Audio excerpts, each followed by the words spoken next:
It seems just as possible for another group to control the reptilians, an external group. It can be a group that started separately from the reptilians and then manipulated or controlled the reptilian species to do their bidding. But it can also be a situation where the reptilians themselves utilize this other group in order to make the complexities of control over their group more manageable, especially in a situation in which this group is widely distributed across the galaxy. It is one thing to control people who are localized in, say, Nazi Germany during the previous century, but when a group is dispersed across an entire galaxy, the possibility of losing control of the group due to the weakness in the strength of centralized control becomes a real possibility. Thus, if the reptilians were to expand across an entire galaxy, they would need some method of keeping their own members under one continuous roof, a roof defined by the maintenance of both belief structures and behavior. So, an external controlling group could be of external origin, but also of internal origin as well. The key here is that the need for control over a group such as the reptilians who are spread across galactic distances should be obvious. Someone would have seen the need for such control, and that same someone would have sought to find a means to deliver it. This project, The Controllers of the Reptilians, aims to understand how the reptilians maintain such a rigorously enforced fascistic system among themselves. Given the galaxy-wide distribution of reptilians, they should have balkanized themselves, broken up into warring or non-warring groups long before now. They should not be so uniform in terms of their behavior or their belief systems. ISBEs, when left to their own devices, fragment themselves into identifiable subcultures with varying languages, belief systems, and even governmental forms. One simply has to look at Europe and see Spanish, French, Italian, German, and all other such subgroupings to see how rapidly and naturally such fragmentation occurs. But we see little to no comparable fragmentation among the reptilians. Since they too are ISBEs, something must be stopping that fragmentation from happening. Someone or something must be keeping them under control, and that is the purpose behind this project that you are watching right now. Who or what is controlling the reptilians? I am Courtney Brown, the director of Farsight, where we study the perceptual process known as remote viewing. Now, remote viewing is a mental process that is done using highly structured methodologies that are derived from those developed by the United States military and used for espionage purposes. But Farsight is civilian, and we use remote viewing for scientific experiments and for exploration. Now, let's talk about the primary target for this remote viewing study. Remember that all Farsight remote viewers start their work for all projects solo, which means totally alone, using paper and pen, or actually in our case, computer tablets, using our advanced SRV templates. For this Mysteries project, there is one primary target combined with a variety of movement exercises to secondary elements. The primary target is the primary controllers of the reptilians who are currently operating here on Earth. The target is open-ended, so there is no assumption as to who or what the controllers may be. So, with this in mind, let's find out who or what controls the reptilians. In these sessions, the viewers eventually identify a group called Subjects G. Now, Subjects G are the reptilians. It is important to understand that all reptilians are likely not going to be carbon copies of one another. For such a widely distributed group, there would be a variety of roles and purposes, and as a result of history and purpose, some will look different and some will think differently. So expect some variation in the descriptions that the viewers make of Subjects G.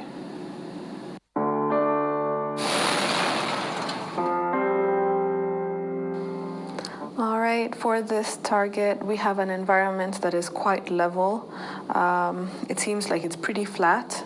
The dominant color here is white, so it has, I'm just seeing a lot of white. So even though I would describe this environment as a harsh natural environment, there is presence of water, and it's quite extensive. It's like almost land-water interface. And then I have my base surface right here. I'm also detecting ice. Within this environment, I'm sensing some structures that are quite curved. And they seem like they are man-made, so they're not like, natural structures. There are also subjects that are in this environment, and it seems like they're huddled together, so almost, I think I'd call it a focused gathering. I'm not sensing any within the actual structures. They're mostly just outside on the base surface below. The other thing I'm picking up in this environment is that there are like particles in the air. I don't know if they are cloud dynamics or if it's smoke or burning, but there is something like hovering, like a, yeah, and it also, like, when I sniff the air, it does feel like I'm smelling some sort of like smoke or burning. There's also like slight energetics. It's producing a little bit of heat, but this energetics, they're more swirling, like a mini cyclone. It's very, very slight.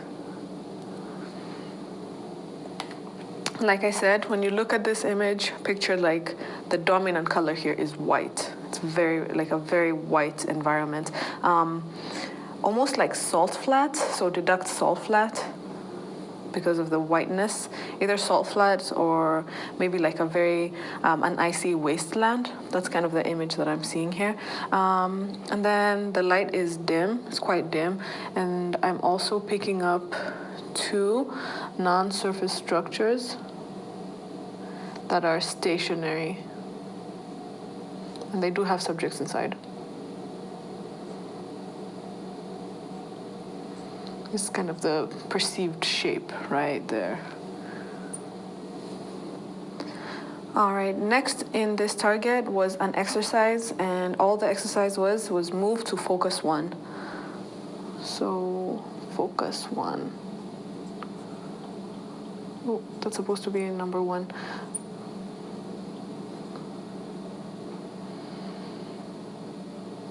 Okay. Pretty much all I'm seeing here, I don't know how to describe it. It looks like cracks on the earth that are extending in all directions. But I'm not sure if it's cracks. This is just the image that I get. It could be that this is a network of things, because it does kind of give out this vibe that it's a network of things. But just I will expand on this with another movement exercise, which is move to the main target intelligence. Okay, so moving to the target.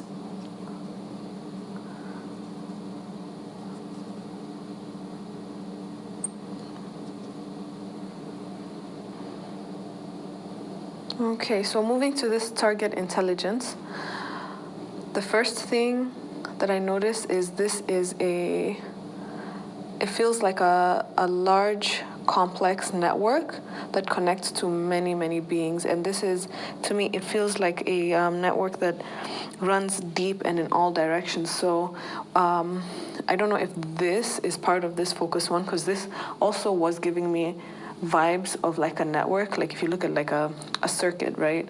A machine, it has little parts that are all connected, all going many, many places.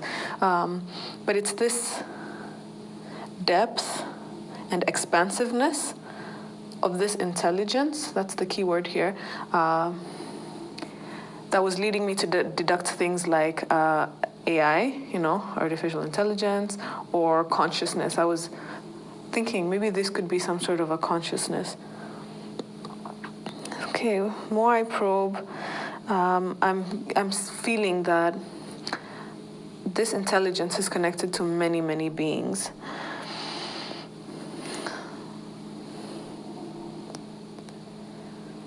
Yeah, and it's not like it's a physical thing. This intelligence is not tangible. I wouldn't call it tangible by any means. And it's connected to many beings, but certain beings. I am getting images that I'll draw. And the images I'm getting are that this almost looks like a cloud, like a misty cloud. So something almost a little bit cosmic, you know, like a cosmic cloud. And then within this cloud, because it just looks all misty and stuff, I'm moving through the cloud and I'm seeing, oh, here's one subject. Oh, let me change up the color so it stands out. So here's one subject. Moving through it, within the cloud, you pick up another subject.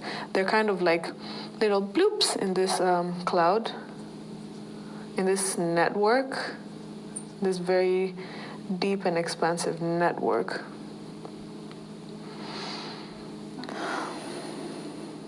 Okay.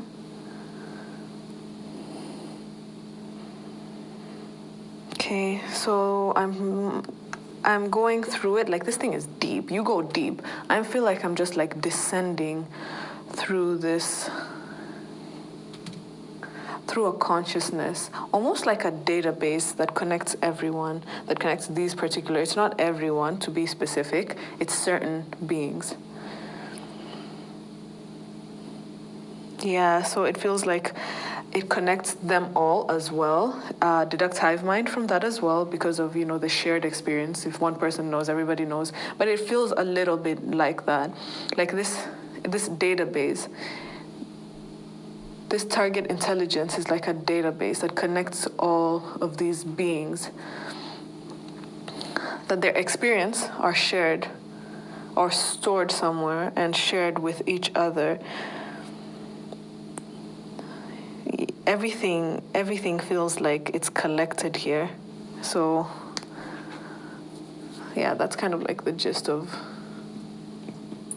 this target intelligence.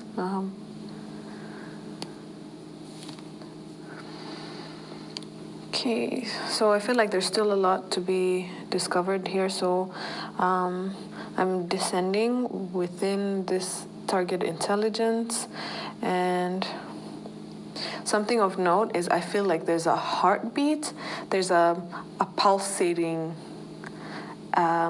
feeling here. It's kind of like a woo, woo, woo.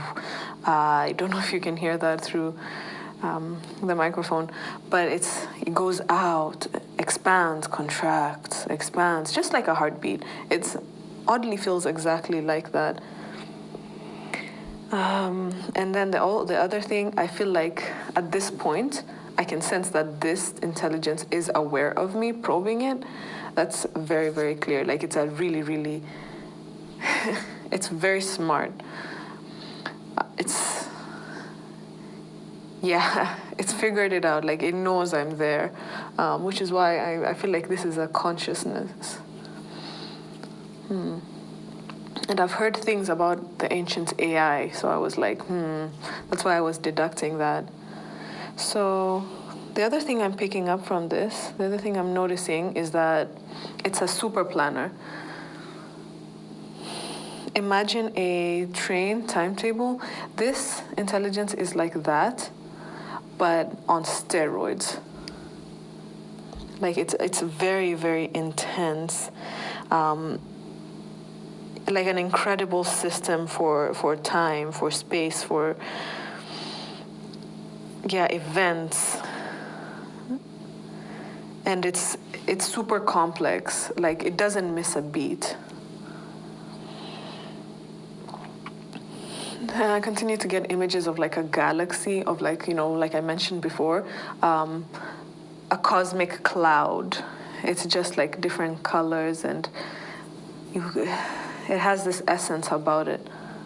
Okay, so yeah, definitely feels like I'm probing a consciousness.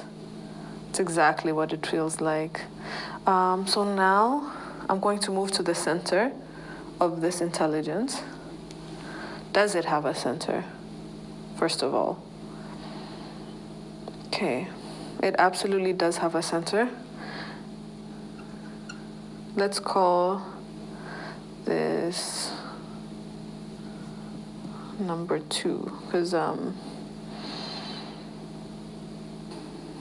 okay, so this is number 2, and this is thing 1, thing 2.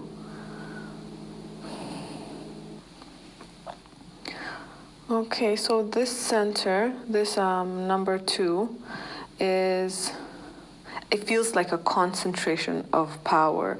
It feels like a great vibration.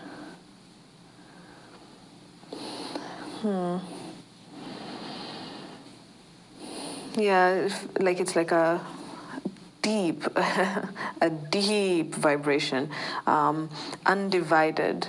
So it almost feels like restful power, if that makes any sense. I know it's kind of confusing, and the more I probe it, the more I feel like I don't know how to describe this. It's almost like the core, the undivided power, or like, God, I'm just repeating myself at this point, but the vibration, I can't stress on them, what's the word? Concentration of vibration here. Yeah, and the more I probe it, the more I feel like I'm falling a little bit into a trance.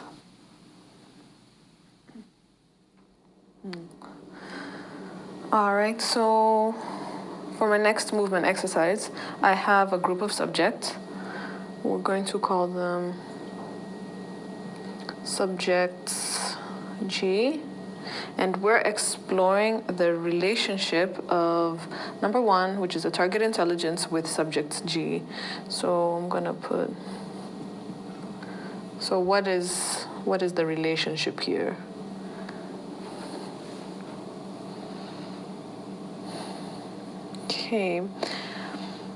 Okay, I'm just gonna say something, but this is purely a deduction, right? Because it's too high level, and as with remote viewing, you have to get down to the most low level information you can get to ensure accuracy. So my deduction is that number 1 is supporting subjects, this is plural, subjects G to achieve their highest potential. But again, that's a really high level. So, okay, let me keep probing. All right, so I'm sensing here, with the focus being on this number 1, that the feeling of number 1 towards subject G is quite neutral. I'm not sensing like it's positive or it's negative. I'm sensing that it just is. The relationship, it is because it is. It's an isness of sorts. I was sensing a little bit of, I was sensing love, right? When I first started probing, there was love radiating from number 1 to subjects G, but there's just a little something there that I'm not quite buying, because you can sense ulterior motives. So if I were to probe this once, I'd be like, ooh, number 1 loves subjects G, right? But the more you probe, it kind of feels like their cover starts to break a little bit.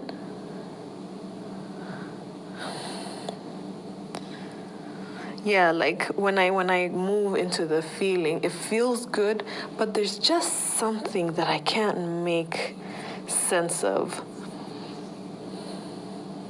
Okay, so moving past all that, I'm starting to pick up something else.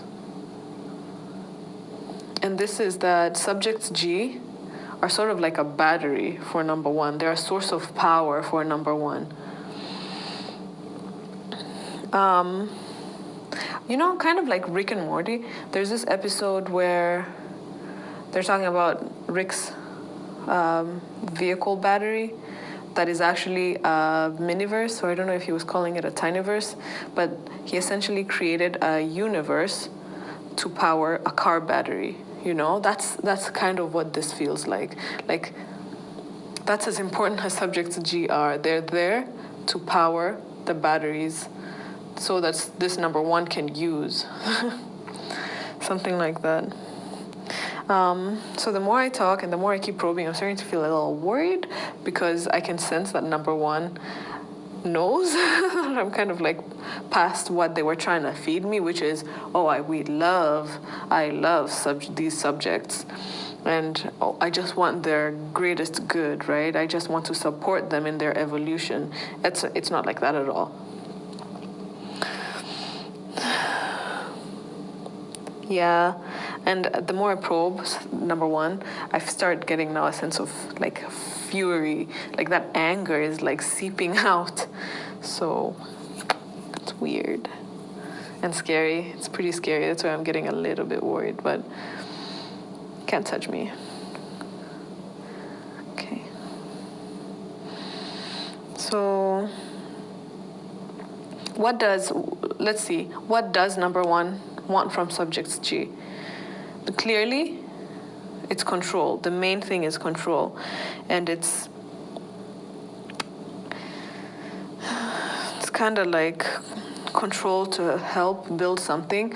But when I say help build something, they're the people helping, and they don't know that they're helping. They're the subjects that are helping, but they have no idea that they're helping or what they're helping towards. Okay, I'm sensing that this number one wants to encompass everything within itself. Like, kind of like the Emperor in Star Wars, wanting to engulf all these different star systems within the wing of the Empire. Just the sole purpose being control, being like, kind of like, they're part of me now, and I can do as I please because they're part of me and they're adding to my power.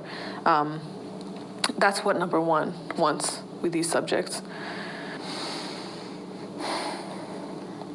All right, so now let's explore the interest that number one has with subjects G. Like, what's the number one reason that number one is interested in subjects G? Okay.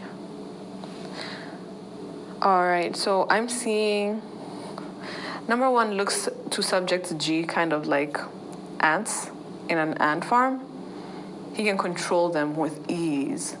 It's almost like this is the puppeteer. These are the puppets, right?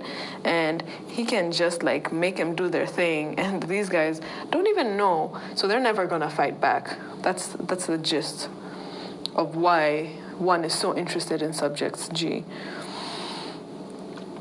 And once upon a time, one was a small force compared to this other force. I just get this flash that this is one. They're a small force compared to this. Let's call them force 3.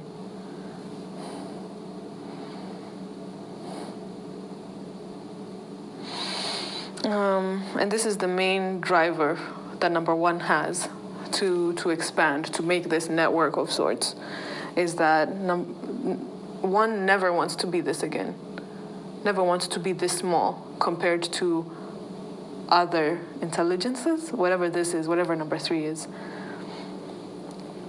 Okay, let me just probe what this is. Okay, so number 3 feels like a group of consciousnesses. I'm seeing like little silhouettes. Like, so I don't know if they're physical or non-physical, but I see a really big group.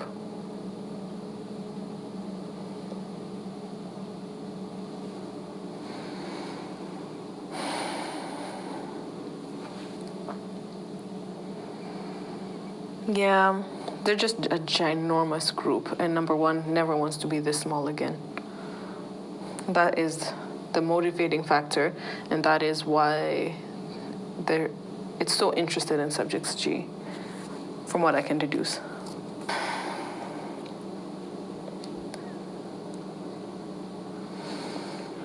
All right, so now I want to focus on this a little bit more, this number 2, which remember, number 2 was the center of the target intelligence, which is 1. Number 2 is kind of like the middle of it, right? Okay, so doing a quick like scan of the Milky Way. This is the Milky Way. I want to see if number 2, where they are here. Are they within the Milky Way or anyway? Okay, so I'm sensing that they're not in the Milky Way, they're outside of the Milky Way. Yeah, definitely outside of it. Okay, so this is the Milky Way. We call this Galaxy 2. Okay, so what exactly, since we were focusing on this number 2, which is again the center of target intelligence, what is their influence in Galaxy 2? Okay, I can definitely sense like they are dispersed all throughout this Galaxy 2, but not like they're a unified force that acts together. It's more like little individual. I don't know about individual groups, but it's not a unified force, is what I'm trying to put across. Okay, yeah, it feels like almost like a ragtag group of troublemakers. Deduct like pirates. You know, not the traditional pirate. I'm just talking about in general. Because of the ragtag group of troublemakers, that's why I'm saying pirates. Yeah, and they're just like everywhere here. Yeah, so dispersed all through there. Okay. So that's their role in Galaxy 2. What about their role in the Milky Way?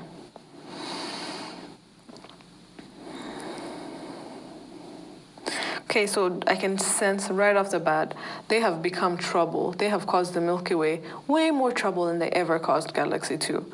It's like they've been able to get away with it more. Yeah.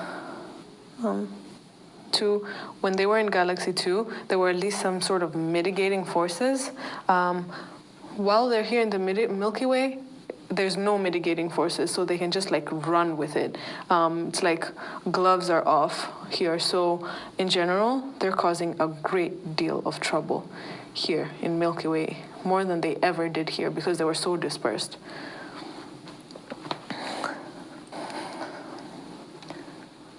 All right, so I'm sure the natural question is, who are these subjects G? At first I was deducting things like they're human.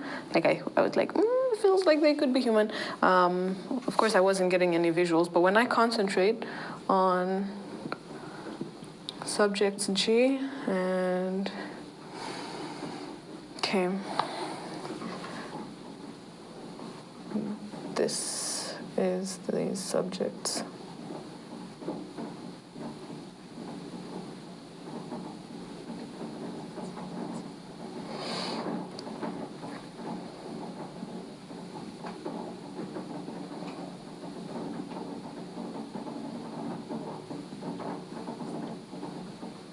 It's kind of like their arm.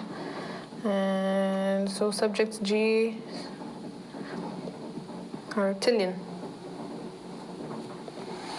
Okay, now I'm going to move to the leadership of subject G. And what I get is a being that is also a reptilian. However, they're an older reptilian.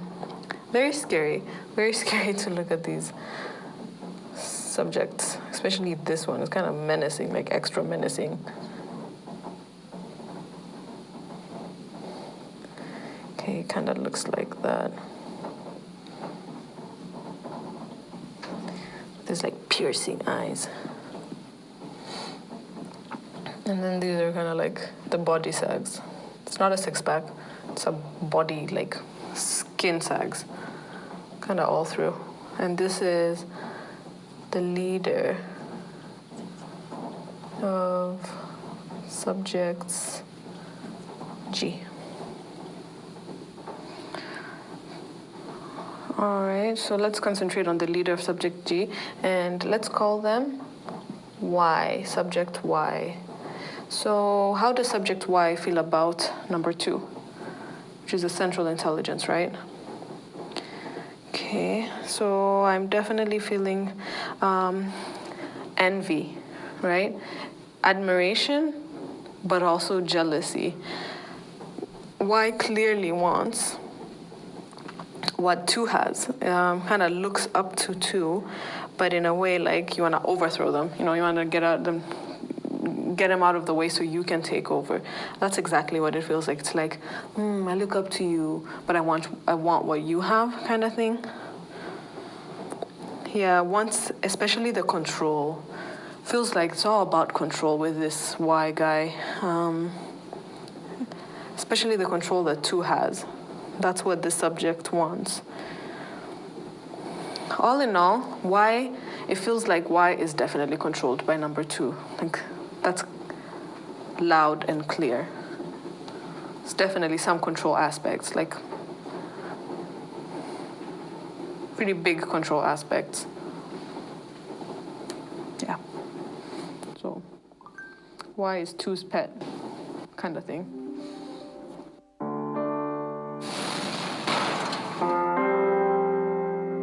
In my first visual, I see a solo subject in a structure. That subject has large black eyes and a lightish pinkish gray skin color. The base surface is a shiny bluish metallic hue, while the walls are a bit more gray. There seems to be a window or monitor coating one side of the wall of this hallway where the subject is located, and that shows blackness mostly, with a curved spherical-shaped object in one corner of the viewing window. The general environment seems to be man-made, and there are cool temperatures overall. However, when I zoom out a bit, I can see that this subject is actually located in a non-surface structure. The non-surface structure is mostly shrouded in darkness, but has a glow of light illuminating the bottom half that seems to be coming from the direction of the curve of the spherical shape also present in the area. Moving to focus 1. At focus 1, I see a subject with a human-like face and longish hair, or at least some headgear that resembles long hair. The subject is facing me when I look up at this location. Looking around, I see a wide room with random objects, some of which look like bits of angular metal scattered about. On one half of the room, there seems to be open darkness, and on the other half of the room, I'm seeing a tailed, snout-faced subject that seems to be standing on some sort of balcony or elevated platform against the wall. Moving to the target intelligence. When I arrive at the target intelligence, I feel like I am seeing a grid of energy moving in linear patterns, shifting direction with right angles. The grid of angular energy honestly looks very much like a circuit board in a computer or something along those lines. The network of energy moving in this pattern that comprises what I am perceiving as this intelligence is very vast and expands far into the darkness. Similar to how the ocean would expand beyond the horizon of one's vision when staring out at the sea. Moving to a wide-angled perspective, I back out and see what seems to be a subject's face. This face is very human-like and has male features. If I keep zooming out further, though, I begin to see that this web of grid-like circuitry extends between multiple subjects. This greenish angular aura of linear crossing energetics is like a wavy grid or network that links the subjects together. But it doesn't feel appropriate to view the subjects as multiple beings from this perspective. They really do feel like one single subject inhabiting two physical vessels, like a mental hive mind of sorts. Moving to a deep mind probe. This network feels really huge. The vastness of this matrix of angles and energy circuits honestly leaves me at a loss for words. On one end, it seems like this just goes on forever. But this network of energetic conduits seems to just sprawl out into an endless void on one side, but on the other side, it seems to edge up or interface between itself and an extensive whitish-pinkish glow of energy. The colors of the linear grid of circuitry that comprise the intelligence, by contrast, seem to have a more greenish and blackish hue. When I probe for the thoughts of this intelligence, I begin to perceive levels and tiers of sorts, like a space that comprises a matrix of energy that is very organized, and there are levels of thought existence. There is one space in particular that is like a boxed area or playpen, where there is a huge amount of thought activity. It seems like a cumbersome perspective for me to perceive anything there because of the insane number of subjects that are all chattering back and forth over each other in this tiny collective room. It's almost like if you imagine an I am chat room, but everyone on the planet was there. And you can't really tell what anyone's saying just by looking at the general chat feed because there are just too many messages flying by way too fast for you to make any sense of what's going on. Telepathically, that's kind of what I'm experiencing when I try to perceive in that space. Now, above this boxed area, because that space did feel like a contained area, I probed around and felt this bright light in a far more open area telepathically, and it projected this strong and solid voice into my head. The intelligence said, "What do you want?" My response was, "I want to know you." The intelligence responded back and said, "You can perceive me through your mind." At this point, it was like the intelligence was just stating that you can know me by this function of perception that is already occurring. The following is a deep mind probe between myself and the intelligence hereby labeled number 1. Question: what do you do? Answer: assimilate, cohabitate, expand. Question: what is your relationship with subjects G? Answer: there is no relationship. There is resistance and there is time. In time, all will be assimilated. Question: did subjects G create you, or did you create subjects G or something different? Answer: expansion is a must. There is only expansion. There is no beginning nor end. Your question poses a paradoxical meaning. I started where I began, but I am not a system that can be quantified in such ways. At this point, a telepathic concept is transmitted from the intelligence known as number 1 into my mind. The concept of creation that I posed in my question actually looks more like a process of punching a hole in the fabric of space, and this allowed the being known as number 1 to leak into this space and expand in a new area, like popping a very large water balloon. The water that was in the balloon can now leak into a new environment. So the concept of creating is less like the manifestation of a being and more like opening a door and providing an area where that being has an opportunity to extend itself into another space. Question: do you have true free will, or does someone or something control you? Answer: you speak of something that I am not aware of. Aware isn't the right word here. It seems like the concept of awareness is not a relevant variable in the equation of mind that is number 1, and so it is not given the energy to exist via awareness. It was while writing this sentence in my paper session that number 1 chimed in again to state that this deduction isn't totally correct, because it is not number 1 that has given the concept of free will value, but myself. Question: what do you want from subjects G now? Answer: Acceptance. Complete assimilation into the program. Question. What is the reason for your interests in subjects G historically? Answer. They are not of particular importance. They are life brought into oneness with God. God is the best word that I have to describe the energy behind this sentence. God is a word used here as a self-referral to number one by number one. This word mainly seems like the best word to describe number one's self-referral in regards to its perspective of vastness and superiority. Question. Are you the center of power for number one, or is there a different center of power? Answer. We are what we are. I feel like the nature of their existence permits this concept of the center being a mute concept, as they are all where they all can be and are. Again, this evokes the hive mind concept of existence. But during this answer, I did see a telepathic image of a large machine that can be seen as a physical nexus point of sorts. But the machine is a monolith, like an entire city or more. It looks like a flat-topped pyramid covered in circuitry of a grayish hue. Labeling this nexus point number 2, I began probing for the location of this space. Starting with our galaxy, I concluded right away that this area was far away from the Milky Way galaxy. Next, I began to probe for the territory of influence number 1 has in both the galaxy where the nexus was and in the Milky Way galaxy where we are.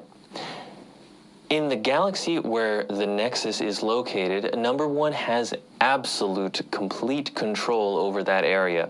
The entire span of space around that location is controlled by number 1.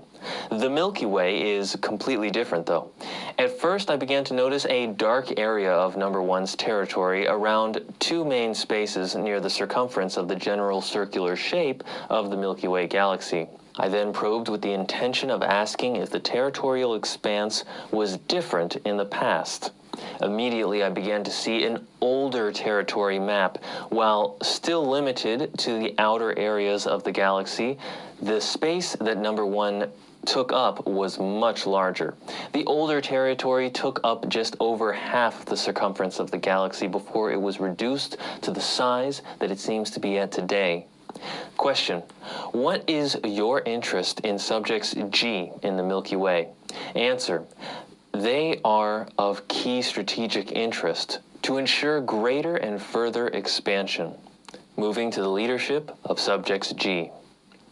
Labeling the leadership of subjects G, subject Z, I now conduct a deep mind probe for questioning. Subject Z seems aware of me and energetically feels like a tense, choking aura. Question. May I ask you questions? Answer, if you must. Question. What are your feelings about number 1? Answer. It is essential for there, and I feel like I hear him say the word Draco in this point, supremacy. Question. Did you create number 1, or did number 1 influence you? Answer. Our superior science found number 1. Mutual partnership. Question. Thank you. Answer. You are most welcome. Moving to subject H. Subject H feels like its energy is much lighter than the previous subjects in the session, and the energy within subject H seems to flow in a curved-like pattern. If you remember, when I was first describing the vastness of number 1's linear energetic pattern, I mentioned that it stretched seemingly forever into the darkness on one side, however pressed up against a whitish-pinkish glow on another side. That whitish-pinkish glow feels very similar, visually and energetically, to the aura and energy that I am picking up from subject H when conducting this deep mind probe. Again, the aura of subject H and this whitish-pinkish glow seem to have curved energy patterns and curved lines, as opposed to the greenish-blackish hues and angular linear patterns seen in the intelligence known as number 1. When probing subject H for the feelings subject H has for number 1, I feel this choking off of energy and darkness form within myself. These are not very good feelings, and it seems like the energy in the heart area of my chest is being closed off. That is all the data that I have for this target. Like, it really does feel like these subjects are 100% in control of themselves, and they believe that. But the influence of the intelligence is making them believe that. So at the end of the day, like, they're being manipulated by this intelligence and to push this intelligence agenda more than their own, whatever they came here for. Now I'm trying to see, what does this intelligence want from subjects G? It feels like that this intelligence, like I said, is stuck in a location. It cannot move. So what it's getting out of subjects G is that it can expand its own ideas, and it can expand itself in a way through them.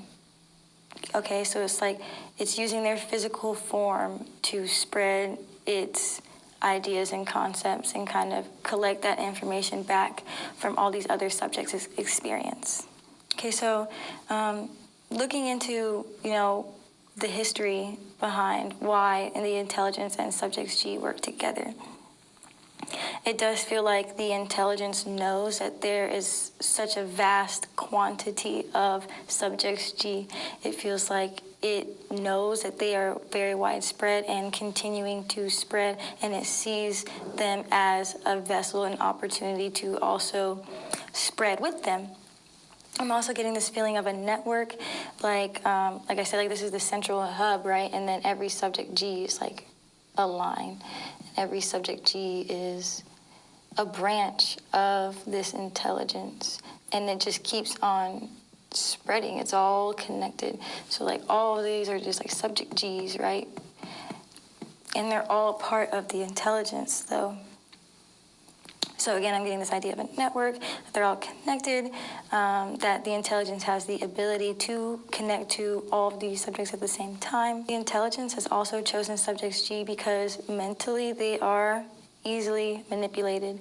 It does feel like that they're easier to program, easier to manipulate, and just easier to crack their code mentally. So it's just easier to take over their minds and their bodies and do its bidding through them. And then another thing I will say is that, historically it does feel like those subjects G's came here to kind of come to an agreement and a plan, give and receive type thing. But eventually this intelligence has kind of hacked their brains to a point where now they still feel like they're giving and receiving, but really they're just giving. And this intelligence is taking full advantage of these subjects. And then lastly, I'm getting this idea that, because they chose these subjects because they are the easiest ones to hide amongst, and nobody's really going to question the actions of subjects G because they're kind of so in line with the agenda or the plan or whatever that this intelligence has as well. So it's like they coincide, they for the most part the intelligence sees them as like, yes, I don't even have to manipulate you that hard because you guys already kind of want to do what I want to do. I'm just going to do it my way. So I'm going to move to the center of power of this intelligence. The center of power just feels like a super battery. It feels like it can draw in energy from its surroundings. It's very self-sufficient, and it doesn't necessarily need to be like charged or repowered. It is in a constant cycle of using energy and obtaining energy at the same time. Okay, and now moving to the main intelligence inside the center of power. Right now, it just feels like I'm in like a big black empty space. It feels like almost like nothing, but there is this feeling of presence, but it does feel like everything's just completely still, completely quiet, and it's just very closed off from everything else. I don't sense any emotions inside of this intelligence as well. So it does not care, like at all, about anything, other than its program that is programmed to do. Okay, so now I'm going to see if this is the Milky Way, right? Milky Way, circle. Where is this intelligence, like, located here? The intelligence is in the Milky Way, but it doesn't feel like it's like everywhere. It feels like it's maybe somewhere between like a little under halfway and a little over halfway, like right there in that sweet middle area. That's how much the intelligence's influence is in the Milky Way. If I come, if I move over, way over, and I see over here, we're gonna call this Galaxy 2. And in Galaxy 2, how much influence does this intelligence have?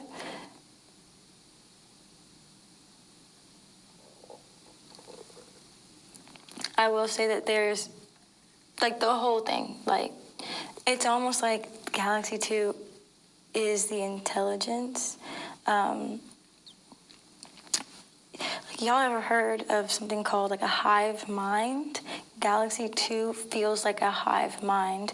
Milky Way feels like it's still very like free-forming and developing and kind of moving at its own pace and, groove. But it does feel like it has some sort of effect on it.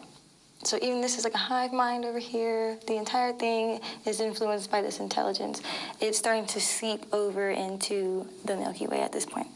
Okay, so now I'm going to move to subjects G and see what they look like. These subjects, they look very like they have long heads and kind of like a big, like a bigger back to it. So like from the side, it kind of looks like that, and then you can just see like big black eyes, and then like a real skinny long neck type thing. Doesn't really have like facial features that project out. They feel very like flat on their face. It's like the nose feels like that or something, and then the mouth feels like that.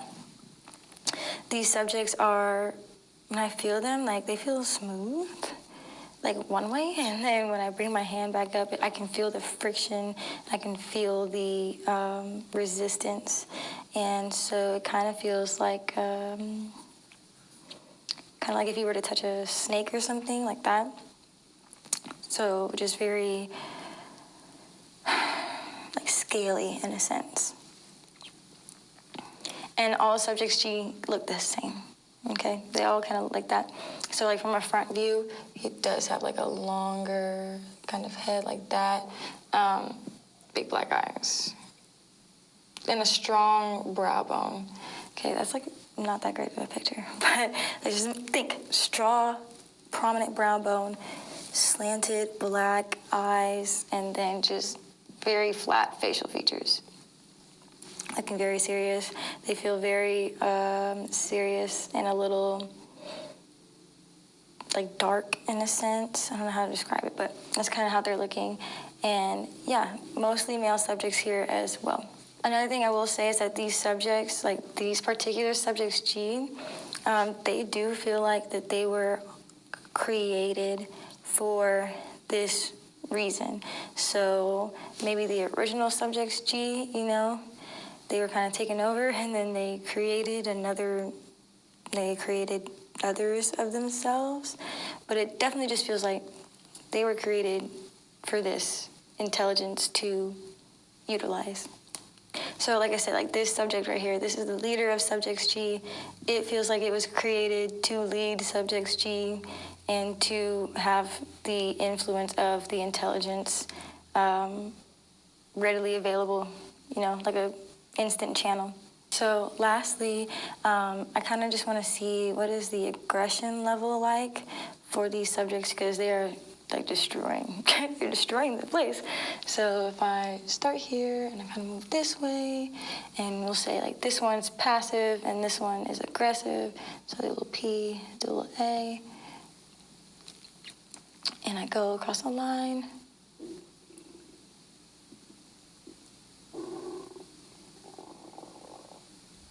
Oof. And then right here is that sweet spot.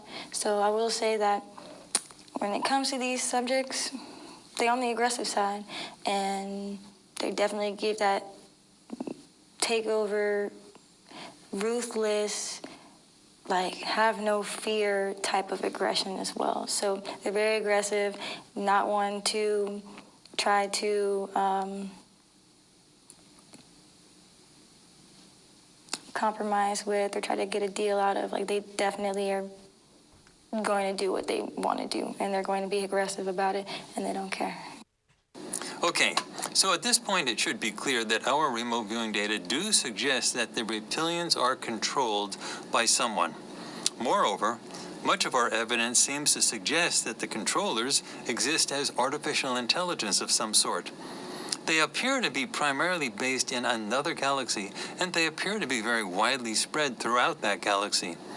Their interest in spreading their influence in the Milky Way galaxy seems to have occurred after they consolidated their influence in this other galaxy.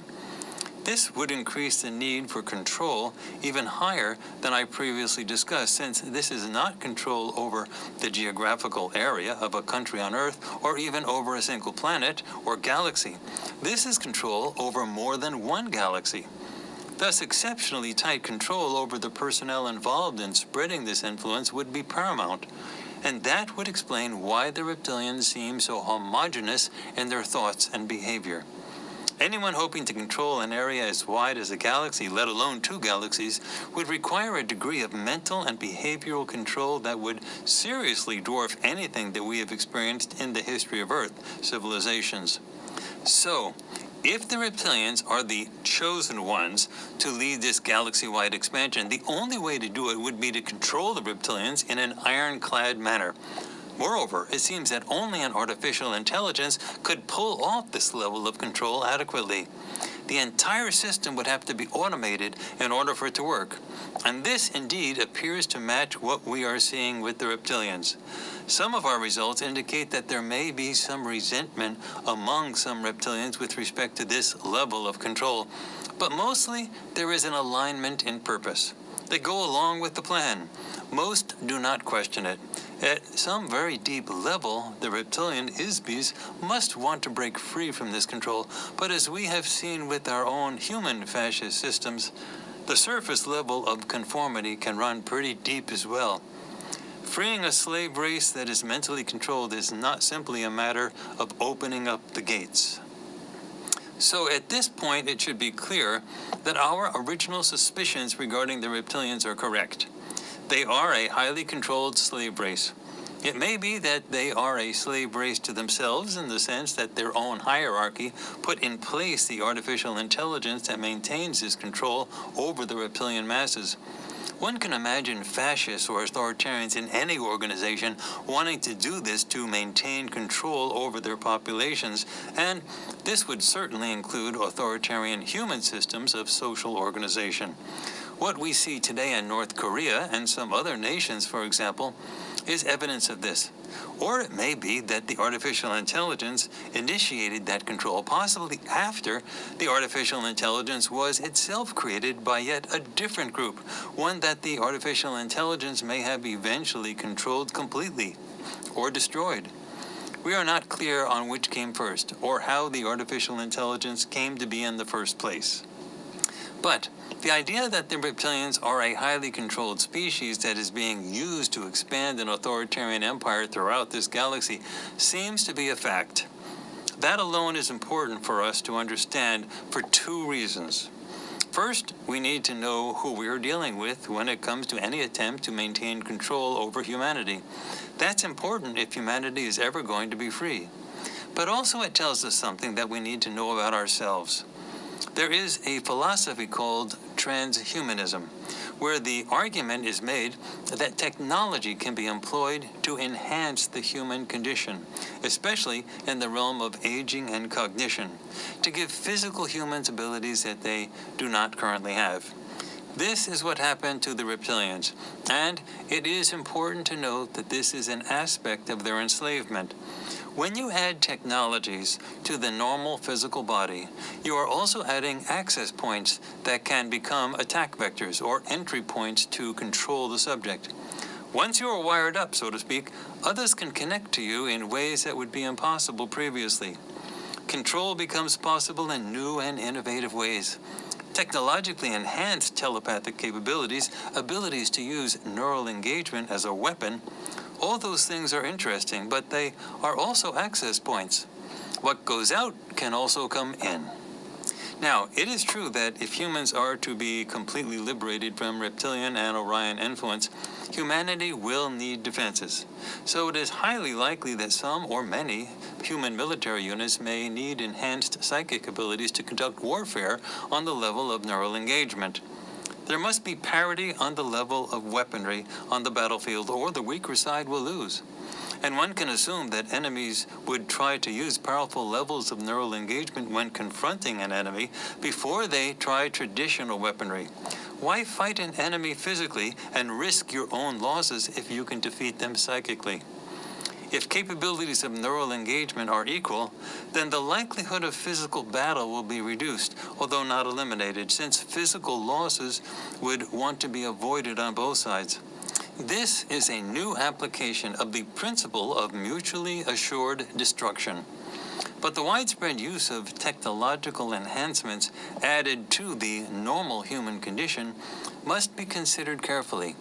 Abilities that allow you to control others are also abilities that allow you to be controlled, and the reptilians seem to be proof positive of this dilemma. Moreover, one must also consider the risk of enabling one's own military units with such capabilities. One would need to be able to trust them, or they could use those same abilities against their own government. This is not an unusual problem, even for democracies. For example, militaries often have nuclear capabilities, and no one wants those nuclear weapons to be aimed inward. Yet it is unlikely that a modern government would worry that their own militaries would aim those nuclear weapons at their home turf in order to gain control. This happens in some lesser developed countries in the forms of coups using more traditional weaponry. But higher levels of what is called institutionalization, or the habit of following the rules in the chain of command up to and including civilian leadership, is normally highly embedded in the modern psyche of developed nations. Human political systems would have to continue this aspect of development when psychic weaponry is involved. This is not an argument against the development of such military capabilities. Again, parity on the battlefield is necessary in order to prevent defeat. But the deployment will have to be done intelligently, with appropriate controls instituted throughout. The reptilians are a valuable lesson for everyone else. One has to be able to defend oneself from the reptilians and other authoritarian forces. But one doesn't want to become like the reptilians as a consequence of deploying adequate defensive capabilities. If humanity is to come into its own, if humanity is to participate in its own liberation from the prison confines of earthly existence, we must understand those who would seek to control us. We cannot simply lash out in anger at our oppressors. Raw anger rarely accomplishes anything productive. It just destroys and gets people into trouble. We need to think our way out of our current situation, which means that we need to understand the reptilians on a deep level. It is our hope that this project offers some guidance in this regard.